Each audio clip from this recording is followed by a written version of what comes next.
Hello everyone, today's Valentine's Day, and I figured I would take the evening to talk about what it means to love a drug addict. I want to talk about my story. It's not about advice or anything like that, but it's just simply my reflection. 10 years ago, when I was 18, I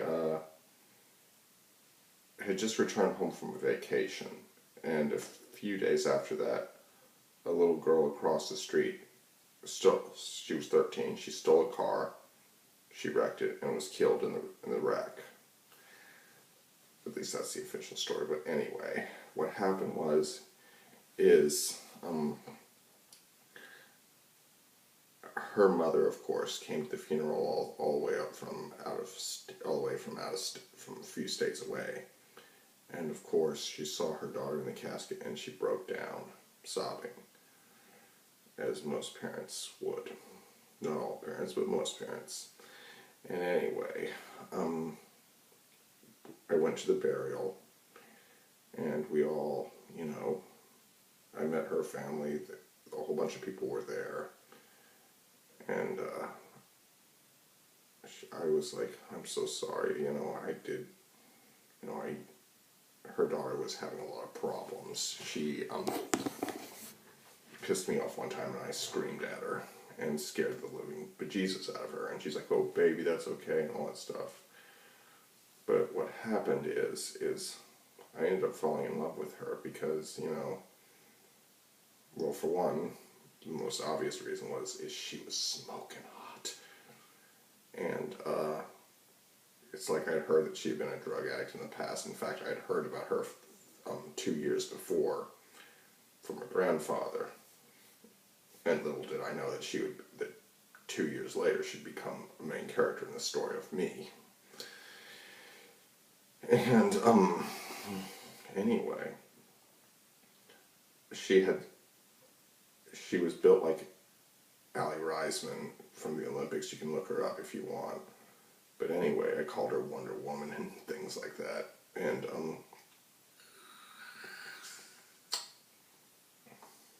second off, she is intelligent. She had charisma to yin yang, and she had a whole list of talents. She was just so knowledgeable in so many subjects. I mean, I could talk to her forever. She had so many stories, believe me. Addicts typically have a lot of good stories. And anyway, what happened is I eventually ended up getting into the friend zone. And it of course hurt really bad, and I tried to get out of it, and of course I failed. But what was happening shortly after her daughter died, she relapsed. And I didn't know at the time, and she tricked me into giving her money and all that stuff, and it went right into her arms. Now, that year, I never knew that I could laugh as hard as I did or cry as hard as I did. And whenever I was around her, it was like I was the one who was high. It was like euphoria, because I felt that everything was right with the world. She made me feel like I could accomplish anything. And she would have made a great therapist too. She could have been a doctor. She could have been, anything. She could have been a career politician. She could have, been a motivational speaker. There's so much shit she could have done with her life. And sadly, she went the route of a drug addict, and it's really sad because she was well-traveled and well-read and all that stuff. But maybe those are the kind of people that become addicts. I mean, they love to experiment, they're curious, they're open-minded, they're always willing to try new things, and sadly it leads to very bad places. And she inspired me. What's crazy is that she was like 16 years older than I am, and I just kept thinking, God, if I ever get her in the bedroom, we're just gonna be jackhammering and fucking and all having sex all day and all night. And we're never gonna stop, because that's when a male peaks in his late teens and early 20s. A female peaks in her 30s and shit like that.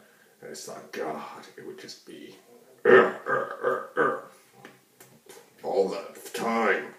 But sadly, it didn't happen. And what is eventually she began to alienate everybody else around her. And I really think that, loving an addict it's a very painful experience, but it's also a wonderful teacher.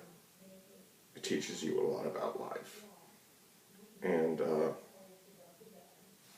they'll teach you a lot of things. Some of these lessons are very costly. Literally, very costly. They'll steal from you, they'll con you, and all that shit, and they're very good at it. But anyway, it's she, eventually what happened is we had an on-again, off-again relationship, and it was semi-romantic. It was like a friendship with benefits, basically. And, we didn't do it that often, but it was very rare, like once a year or once every 2 years or something like that. But it's usually she would go away for long periods, for months, and when we finally saw each other, it was like, woo! We were just so glad to see each other. But unfortunately, I did have some time. There was a point in time where I did see her every day, and she became, I watched her spiral, downward spiral. See, addicts, their life is just going up and down, up and down, up and down. First, it seemed like she was going to do a lot better, but then she went to jail, and then some traumatic things happened to her while she was in jail. Not necessarily because she was in jail, but as an indirect result of that, things on the outside went to hell for her, and her life was fucked up even more, and she went back to drugs, of course. And what's interesting is that she became increasingly toxic to be around. I didn't like being around her after that. And it was not the girl I fell in love with anymore. And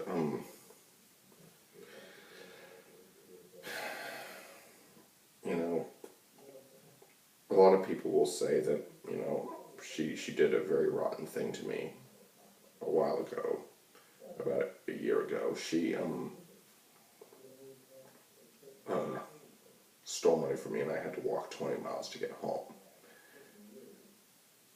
because of her. But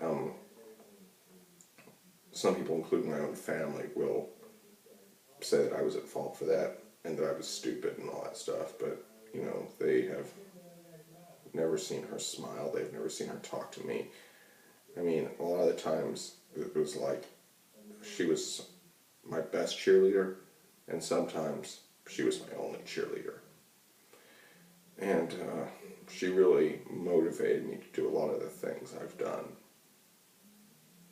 including start this YouTube channel. I learned from her that everything, you can have all the talent in the world, but if you don't take advantage of it, it doesn't mean a damn thing.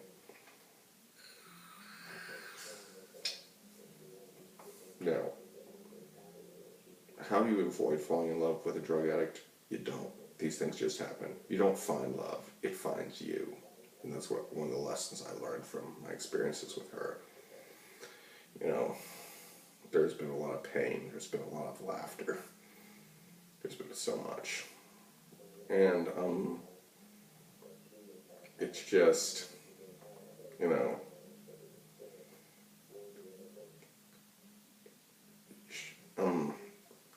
addicts, when you you don't always hear you get addicted to trying to save them, but you don't. Not that, at least that happens to a lot of people, but at least that didn't happen to me. It didn't happen to me. I loved her for what she was, and it's like, you know, I wanted her to stop stealing, but maybe I was trying to save her subconsciously. Maybe I had gotten addicted to trying to save her subconsciously, but I didn't see myself as trying to turn a whore into a housewife. I didn't care about that. I liked her the way she was, hardcore. And it's just, you know, whenever I'm around her, I still feel like I can accomplish anything. And anyway, I just thought this would be an appropriate video to make for Valentine's Day. And she also has a new kid by another guy who did some rather disgusting things to her. Addicts usually end up with sociopaths, sadly. And this guy's very calculating. He really fucked her over. He turned her in to the police for probation violations on her daughter's birthday. That's right, he didn't do it for a reward. He did it to hurt her. And these two have a kid together. How she's going to get off drugs, I don't know. But the fact of the matter is I've accepted that whether I want to or not, I can't help her. No one can. And anyway, I hope you enjoyed this video. This was a Valentine's Day special. Like, comment, share, and subscribe. I thank you for your time. Bye-bye for now.